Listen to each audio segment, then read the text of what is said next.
Primeira turma do Supremo afasta a senadora Aécio Neves do mandato. Ele é acusado de receber R$2 milhões de Joesley Batista em troca de um cargo na Vale do Rio Doce. O plenário do Supremo retoma hoje discussão sobre ensino religioso nas escolas públicas. TSE cancela a prisão domiciliar do ex-governador do Rio, Antony Garotinho. Em coletiva para discutir a segurança pública no Rio, a Procuradora-Geral da República diz que Lava Jato vai ter total apoio. Dia Nacional da Doação de Órgãos, os direitos de quem precisa e a obrigação do poder público para facilitar os transplantes. Essas e outras notícias agora no Jornal da Justiça.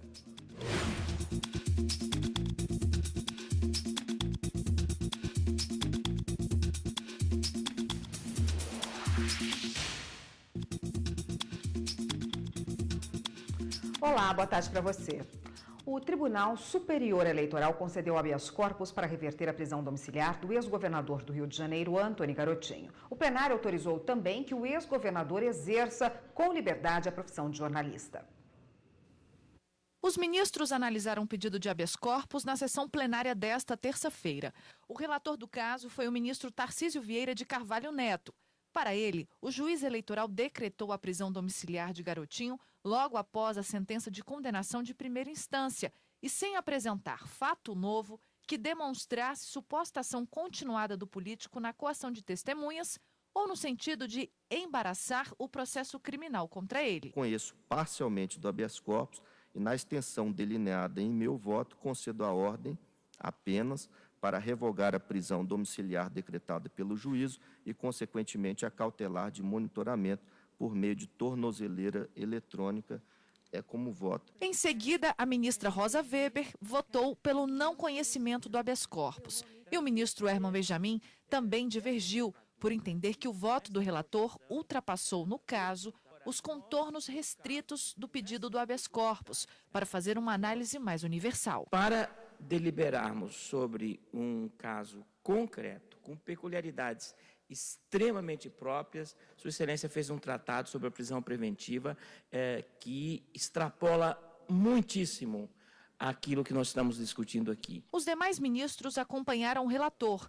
Por 4-2, o Tribunal Superior Eleitoral concedeu habeas corpus para reverter a prisão domiciliar do ex-governador do Rio de Janeiro, Antony Garotinho, inclusive com a retirada da tornozeleira eletrônica, medidas que foram impostas contra ele pela 100ª Zona Eleitoral de Campos dos Goitacazes. O plenário autorizou também que o ex-governador exerça com liberdade sua profissão de jornalista. As questões que estão postas são extremamente relevantes e sempre dignas de nota. Como eu disse, no caso específico, o ministro Tarcísio já nos havia advertido dessa questão. Inicialmente chegaram uma reclamação, né, porque afeta a própria competência do tribunal, que decidiu, num outro caso, fixando até mesmo critérios para a fiança. Eu mesmo o havia encorajado a tomar a decisão monocraticamente, mas ele, diante da complexidade do caso e de sua repercussão, houve por bem e em respeito ao princípio da colegialidade de trazer ao plenário desta Corte. Na primeira coletiva após a posse, a Procuradora-Geral da República, Raquel Dodge, falou da continuidade da Lava Jato e afirmou que a operação terá todo apoio na gestão dela. A procuradora conversou com a imprensa após uma reunião com ministros para discutir a crise na segurança pública no Rio de Janeiro. A Procuradora-Geral da República, Raquel Dodge, defendeu que as provas obtidas com a delação de executivos da JIF são válidas, mesmo com a rescisão do acordo. No tocante às provas, me parece que a lei é clara no sentido de que a rescisão do acordo não invalida a prova produzida no âmbito da delação premiada. E como a matéria já é regulada por lei, é a lei que nós daremos consequência e aplicação. Os benefícios do acordo de colaboração foram questionados depois que surgiu um novo áudio entre Joesley Batista, dono da JBS, e Ricardo Saldi, executivo do grupo. A rescisão ainda precisa ser validada pelo Supremo Tribunal Federal. Na primeira entrevista coletiva desde que assumiu o cargo, Raquel Dodge foi bastante perguntada sobre o futuro da Lava Jato. A chefe da Procuradoria afirmou que a operação tem grande importância no combate à corrupção e ajuda a inibir a prática de crimes. O compromisso do Ministério Público com o combate à corrupção, em especial com a Operação Lava Jato, que tantas transformações benéficas tem trazido para o país, é o meu compromisso. Esta investigação terá prosseguimento natural e todo o apoio da minha gestão à frente da Procuradoria-Geral da República, inclusive no meu gabinete, onde também mantivemos parte da Força-Tarefa Lava Jato, então constituída, e trouxemos novos procuradores da República, todos eles muito experientes no combate a esse tipo de criminalidade. A crise na segurança pública no Rio de Janeiro também é um dos assuntos prioritários para a Procuradoria-Geral da República. Dodge se reuniu com os ministros da Defesa, da Justiça e de Segurança Institucional. Discutimos algumas coisas em torno do diagnóstico da situação, as causas do problema, a sua dimensão, o modo como ele ocorre no território da cidade do Rio de Janeiro, naquele estado. Nossa parte, acentuamos a importância de enfrentarmos o tipo de crime federal que tem acontecido ali na cidade do Rio de Janeiro e assolado a população e causado tremenda insegurança pública. Uma operação da Polícia Civil em Mato Grosso investiga grampos ilegais. Quem tem os detalhes é a repórter Carolina Chaves. Boa tarde, Carolina. Isso mesmo, boa tarde para você, Érica, boa tarde a todos. Olha, 9 pessoas são alvos dessa operação que tiveram a prisão preventiva decretada contra elas. Dentre essas pessoas são o secretário de Justiça e Direitos Humanos, também o ex-secretário-chefe da Casa Civil, que é também primo do governador de Mato Grosso, e o secretário estadual de Segurança Pública. Também foram expedidos 15 mandados de busca e apreensão e um de condução coercitiva. A central clandestina funcionou entre 2014 e 2015 e era operada pela Polícia Militar de Mato Grosso. A Procuradoria-Geral da República investiga se o governador tinha conhecimento do crime. Segundo a denúncia, pelo menos 80 pessoas tiveram conversas grampeadas, entre elas são políticos de oposição ao atual governo de Mato Grosso, também médicos, advogados e jornalistas. Os envolvidos usaram uma investigação sobre tráfico de drogas que teria o envolvimento de policiais militares para inserir indevidamente esses números de telefones. Érica. Obrigada, Carolina, pelas informações. E você vai ver no próximo bloco do Jornal da Justiça. Plenário do Supremo retoma hoje discussão sobre ensino religioso nas escolas públicas. A gente volta já já.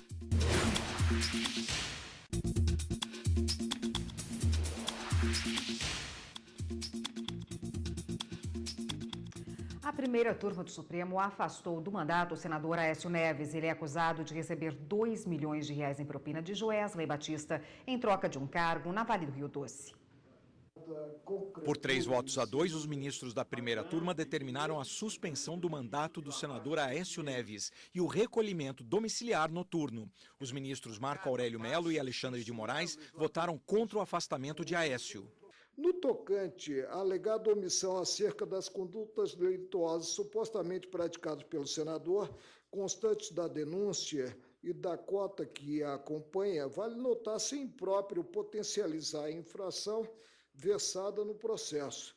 Descabe no implemento da prisão preventiva considerar a gravidade da imputação, a qual se contrapõe o princípio da não culpabilidade. Inexiste a custódia automática, tendo em conta o delito supostamente cometido.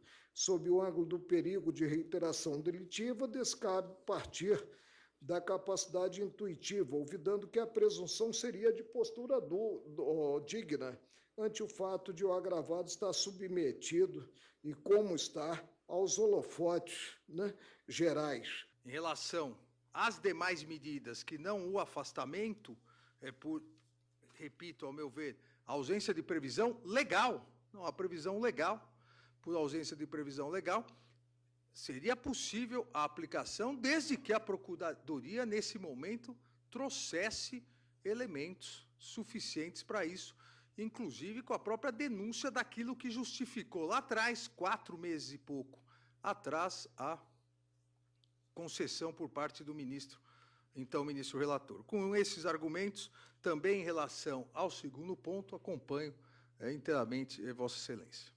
Já os ministros Luiz Roberto Barroso, Rosa Weber e Luiz Fux entenderam que Aécio usou o mandato para tentar obstruir as investigações da Lava Jato. Houve inequivocamente e documentadamente a solicitação de R$2 milhões. Houve, está documentado, a conversa com Andréa Neves a propósito desse dinheiro, em que se falava que em relação a ele se procederia da mesma forma com que se procedera na campanha de 2014 para mascarar o recebimento do dinheiro. Eu li, ninguém me contou. Houve o depósito do dinheiro e a tentativa de ocultação da sua origem.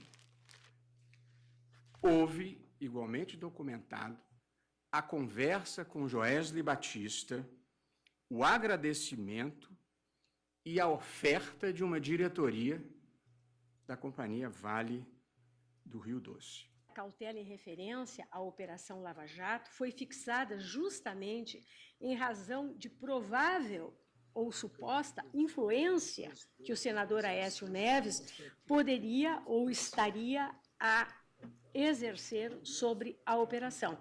Tanto que a cautela foi fundamentada no ponto a partir de diálogos travados com o senador, nos quais o congressista falava, em tese, sobre a troca do ministro da Justiça, referia-se a projetos de lei obstativos à operação e criticava a condução dos inquéritos da Lava Jato junto à Polícia Federal. Isso tudo se resume num gesto de grandeza que o homem público deveria ter adotado. Já que ele não teve esse gesto de grandeza, nós vamos auxiliá-lo exatamente a que ele se porte tal como ele deveria se portar. Pedir, não só para sair da presidência do PSDB, pedir uma licença, sair do Senado Federal para poder comprovar à sociedade a sua ausência de toda e qualquer culpa nesse episódio que acabou marcando de maneira dramática para nós que convivemos com ele a sua carreira política. Aécio também está proibido de manter contato com outros investigados e terá de entregar o passaporte à Justiça. Ele é acusado de ter recebido R$2 milhões em propina de Joesley Batista, em troca de um cargo da diretoria na Vale do Rio Doce. A decisão do Supremo será cumprida assim que o senador Aécio Neves for notificado, o que pode ocorrer ainda hoje. A defesa pretende recorrer. Diante de provas novas, é possível submeter-se ao Supremo Tribunal Federal um pedido de reconsideração. Tanto a prisão preventiva quanto as medidas cautelares que lhes são alternativas, elas podem ser a qualquer momento revistas. Isso está no Código de Processo Penal. Ainda na sessão da primeira turma do STF, um pedido de vista suspendeu o julgamento do recurso em que o deputado Paulo Maluf tenta reverter a condenação pelo crime de lavagem de dinheiro. Ele foi condenado a mais de 7 anos de prisão em regime fechado. O relator do caso, o ministro Edson Fachin, esclareceu que o recurso apresentado pela defesa, chamado embargos de declaração, não é o meio adequado para a reforma da sentença. O embargante intenta, na verdade, como adiante tentarei minudentar, reabrir a discussão da causa, promover a reanálise dos fatos e provas e atacar, por meio da presente via indevida, os fundamentos do acordo condenatório visando a reforma do julgado, o que não cabe na via estreita dos embargos de declaração. Paulo Maluf foi condenado em maio pelos ministros da primeira turma por ter supostamente usado contas no exterior para lavar dinheiro desviado da Prefeitura de São Paulo entre os anos de 93 e 96. A defesa queria autorização para incluir um novo documento emitido por um banco, no qual constariam que algumas movimentações financeiras não foram feitas a pedido de Maluf. Mas o ministro Edson Fachin disse que o procedimento é incompatível com a atual fase do processo. O julgamento vai ser retomado na próxima terça-feira. E a segunda turma do Supremo determinou o arquivamento da ação penal contra o empresário José Carlos Cepera pelo crime de lavagem de dinheiro. O empresário José Carlos Cepera foi condenado em 2015 a mais de 12 anos de prisão em regime fechado por lavagem de dinheiro. Segundo a denúncia, o empresário fazia parte de um esquema de fraude em licitações. O ministro Alexandre de Moraes votou pela não concessão do habeas corpus. Ele afirmou que a denúncia apontou que Cepera e outros envolvidos faziam parte de uma organização criminosa. A denúncia vai apontando os fatos, a sequência probatória, cita os vários anexos do procedimento investigatório criminal do GAECO de Campinas, e foi a partir de uma grande investigação do GAECO, do Grupo de Investigação contra o Crime Organizado do Ministério Público de São Paulo, que atua em Campinas. Foram autorizadas interceptações telefônicas e telemáticas, tendo sido colhidos 297 diálogos, 26 mensagens eletrônicas entre os réus, todas elas demonstrando o modus operandi da quadrilha. O relator do caso, o ministro Dias Toffoli, reafirmou o seu voto para trancar a ação penal quanto ao crime de lavagem de dinheiro. Ele lembrou ainda que, na época da denúncia, não havia lei sobre o crime organizado. Não dá para se usar de organização criminosa como um crime antecedente para o fim em relação à lavagem. Agora, ele está condenado em outros fatos. Em outros fatos, ele está condenado. Como estava em lavagem, no qual eu tranquei a ação penal em razão dos nossos precedentes. Por isso, peço ver ao ministro Alexandre de Moraes e reafirmo o meu voto. O ministro Ricardo Lewandowski acompanhou o relator. Já o ministro Celso de Mello, que ocupava a presidência da sessão, concordou com os argumentos de Alexandre de Moraes. Com 2 votos contra e 2 a favor, vale o que diz o regimento interno do Supremo Tribunal Federal. Em caso de empate, prevalece a tese favorável ao réu, ou seja, o Supremo determinou o arquivamento da ação penal quanto ao crime de lavagem de dinheiro. E por unanimidade, a segunda turma entendeu que o Ministério Público tem legitimidade para pedir informações bancárias de Potengi, no Ceará, diretamente às instituições financeiras. A decisão foi em resposta a um recurso da Prefeitura do município, que pediu o trancamento de ação penal em andamento no Tribunal de Justiça do Estado. O governo alegava que a ação foi instaurada a partir do levantamento de sigilo bancário de particulares por requisição apenas do Ministério Público. E hoje tem sessão plenária. Confira o que está previsto na pauta. Sobre direito eleitoral e matéria política, há na pauta um recurso extraordinário que vai julgar se o prazo de inelegibilidade de 8 anos se aplica a condenações anteriores à lei da ficha limpa. Ordem social. 2 ações analisam a inconstitucionalidade da medida provisória que instituiu o programa Mais Médicos. Em direitos fundamentais, 4 ações sobre educação. Uma ação direta de inconstitucionalidade sobre a reforma do ensino médio em tempo integral. Uma ação pedindo a declaração de constitucionalidade da idade mínima de 6 anos para o ingresso no ensino fundamental. Uma arguição de descumprimento de preceito fundamental que trata da acessibilidade à educação básica obrigatória e gratuita. E a ação direta de inconstitucionalidade sobre o ensino religioso nas escolas públicas. Mais informações no site do Supremo Tribunal Federal, stf.jus.br. E a consultora jurídica da TV Justiça, Gisele Reis, está aqui para falar sobre a sessão de hoje no Supremo Tribunal Federal. Gisele, boa tarde. Boa tarde, Érica. Boa tarde a todos. A gente viu aí que a sessão plenária, o de hoje, tem como primeiro item aí previsto o ensino religioso. Esse julgamento deve ser concluído hoje? É bem provável, Érica. Da última vez em que esse processo foi chamado a julgamento, ficou previsto que a conclusão se daria exatamente na sessão plenária de hoje à tarde. Trata-se de uma ação direta de inconstitucionalidade em que a Procuradoria-Geral da República pede que seja dada uma interpretação conforme a Constituição Federal no que diz respeito às leis de diretrizes e bases da educação e um tratado firmado com a Santa Sé, no sentido de declarar a natureza não confessional do ensino religioso, ou seja, para a Procuradoria-Geral da República, o ensino religioso nas escolas públicas, ele não deve estar vinculado a nenhuma religião. Bom, esse julgamento já foi iniciado, nós já tivemos a manifestação de 8 ministros, 5 ministros, por enquanto a gente tem um placar de 5-3. Então, prevalece a posição pelo indeferimento da ação direta de inconstitucionalidade, no sentido de permanecer válidas as regras da forma como estão, sem que haja qualquer modificação. E 3 ministros votaram, então, pela procedência da ação direta de inconstitucionalidade, no sentido de declarar realmente essa não vinculação com qualquer tipo de crença ou religião do ensino religioso. Para a posição que está prevalecendo por enquanto, inclusive a divergência foi aberta pelo ministro Alexandre de Moraes, o que se entende é que o fato de você permitir que sejam ministradas disciplinas voltadas para determinadas religiões específicas, isso, na verdade, não inviabiliza o direito à liberdade de religião previsto na Constituição, muito pelo contrário, eles entendem que, nesse sentido, estaria se preservando a liberdade de religião, porque, a partir do momento em que você, numa única disciplina, tenta contemplar todas as religiões, isso acabaria deixando de adentrar nas especificidades de cada uma, e aí você estaria, a matéria sobre o ensino religioso acabaria não abordando aspectos essenciais de uma ou outra religião. Então, quando você tem a oportunidade de oferecer disciplinas específicas de determinadas religiões, você, na verdade, garante o acesso à liberdade de religião. Esse posicionamento é o que tem prevalecido no plenário. Vamos ver hoje como é que vai ser, na verdade, o desfecho do julgamento dessa ação direta de inconstitucionalidade. Tá ótimo, Gisele, obrigada pela sua participação. Existem outros temas na pauta, né, muito importantes que vão ser discutidos hoje. Vale a pena assistir a sessão plenária e obrigada. Até amanhã. Eu que agradeço. Até amanhã. Até lá.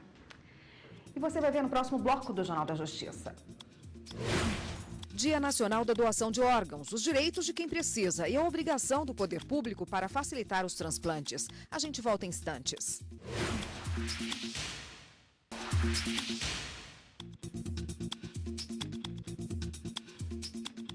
O número de doadores de órgãos no Brasil aumentou quase 12% no primeiro semestre deste ano. Apesar disso, mais de 30 mil pessoas ainda estão na fila de espera por um transplante. É o que você vai ver hoje no Dia Nacional da Doação de Órgãos. Foram 9 anos dependendo de hemodiálise para sobreviver. 3 deles de expectativa na fila de espera por um transplante de rim. Quando finalmente encontrou um doador, Cláudio quase não acreditou na notícia. Foram 3 anos de muita expectativa, né? E no dia que você recebe a notícia de que vai acontecer, é um estado assim misturado de alegria, com ansiedade, com insegurança, né?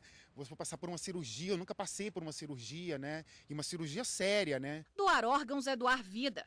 No primeiro semestre deste ano, segundo o Registro Brasileiro de Transplantes, a taxa de doadores aumentou quase 12%. E a de cirurgias realizadas, 4,5%. Houve ainda crescimento nos procedimentos de rim, fígado e córneas. Apesar disso, quase 33 mil pessoas estão na fila de espera por algum órgão. A Lei 9.434 de 1997 estabelece regras para a doação. De acordo com a legislação, apenas a família pode dar autorização. Por isso, é importante, em vida, comunicar os parentes sobre o desejo de ser um doador. Quando é constatada a morte encefálica, a pessoa se torna uma doadora em potencial. Sozinha, ela é capaz de salvar mais de 20 pacientes que estão na fila de espera. Uma família que perde um ente querido, né? E naquele momento de dor, né? Ainda tem que decidir ali se vai ou não vai doar os órgãos daquele ente querido. Humanamente, é uma decisão muito difícil, né? Então, se você já declara que você é um doador, que você será um doador, né? Isso facilita muito o trabalho. E a repórter Evne Araújo está com um especialista nesse assunto e tem outras informações para a gente. Boa tarde, Evne. Oi, Érica, boa tarde. Eu estou aqui com o doutor Samuel Marçal, advogado. Doutor, bem-vindo ao Jornal da Justiça. Para a gente começar, né? Se a pessoa disser que quer ser um doador de órgãos e os parentes ali naquele momento tiverem de autorizar, como é que funciona isso? Ok. Quando a pessoa se declarou doadora em vida, a partir do momento que foi declarada a morte encefálica dela, outros 2 médicos precisam atestar essa morte encefálica. A família pode também chamar um médico da família para confirmar isso. Uma vez sendo feito isso, a família autoriza a doação daqueles órgãos. Em que caso, por exemplo, o judiciário pode ser acionado para autorizar uma doação de órgãos? Se a pessoa ela não é juridicamente capaz e a família não sabe se vai autorizar aquilo ali, e dependendo de outras circunstâncias, se é um menor de idade, por exemplo, e não tem os responsáveis legais naquele momento, o juiz pode autorizar a família ou pode autorizar a remoção daquele órgão. Doutor Samuel, é a Érica aqui do estúdio. Dá licença, Evelyn, gostaria de fazer uma pergunta para o doutor Samuel. Existe algum limite de idade para ser um doador de órgãos ou qualquer pessoa, independentemente da idade, pode ser um doador? Perfeito. A legislação, ela diz claramente que essa pessoa ela é juridicamente capaz. Se ela é juridicamente capaz, ela pode decidir isso em vida, os órgãos que são os órgãos duplos. Caso isso não seja possível, vai pela cadeia de sucessão, a cadeia sucessória. Então, ascendente ou descendente, as pessoas responsáveis e maiores de idade vão responder por essa pessoa. Pode haver doação de órgãos em vida, né, doutor? Os órgãos que são chamados órgãos duplos podem ser doados em vida. Quando uma pessoa é considerada indigente no hospital, por exemplo, ela tem capacidade de doar os órgãos, o que fazer nesse momento? Pode, não pode? Quando nós tratamos de indigente, não se doa órgão de indigente, não se retiram órgãos de indigentes, porque você não tem um protocolo que autoriza aquilo ali e muito menos sabe o histórico dele. Mas se a pessoa não tem a família localizada, você precisa aguardar essa família. Se ela não aparecer, não há autorização para que seja retirado aquele órgão. Muito obrigada por sua participação. Érica, voltamos ao estúdio. Obrigada, Evelyn, pelas informações. O que pode levar à interdição de uma pessoa e quais são as consequências dessa medida? Esse é o tema do artigo 5º. A interdição é uma medida que só pode ser tomada por processo judicial. Ela pode ser temporária e, nesse caso, a pessoa tem alguns direitos suspensos. Fica impedida, por exemplo, de gerir seus próprios bens e de firmar contratos. Você vai saber mais sobre esse tema no artigo 5º, hoje às 8 da noite. Essa edição do Jornal da Justiça fica por aqui. Para você, uma ótima tarde. A gente se vê novamente amanhã. Até lá.